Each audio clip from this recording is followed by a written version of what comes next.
Sam Rizvi, Syed Ali Murtaza Rizvi గారు. ఆయన ఒక సిన్సియర్ అధికారి, ఏ ప్రభుత్వంలో పనిచేసినా చక్కగా పనిచేసిన అధికారి. ఇంకా నాకు తెలిసి దాదాపు 10 ఏళ్ల సర్వీస్ ఉంది ఆయనకి. అడిషనల్ సెక్రటరీగా మొన్ననే అయినారు.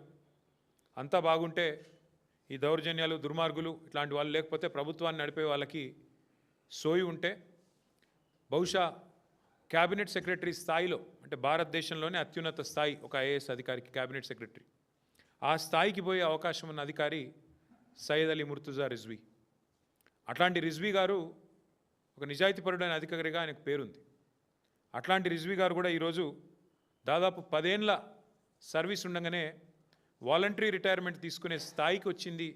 దౌర్జన్యాలు, దుర్మార్గాలు, అరాచకాలు అంటే ఎంత దరిద్రంగా ఈ ప్రభుత్వం నడుస్తున్నదో, ఎంత నికృష్టంగా ఈ ప్రభుత్వంలోని మంత్రులు, ముఖ్యమంత్రి యొక్క వైఖరి ఉందో దాన్ని బట్టే చెప్పొచ్చు.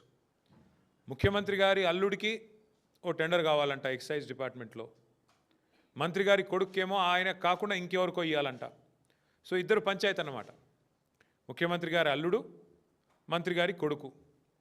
500 కోట్ల టెండర్ పంచాయతీ ఇది.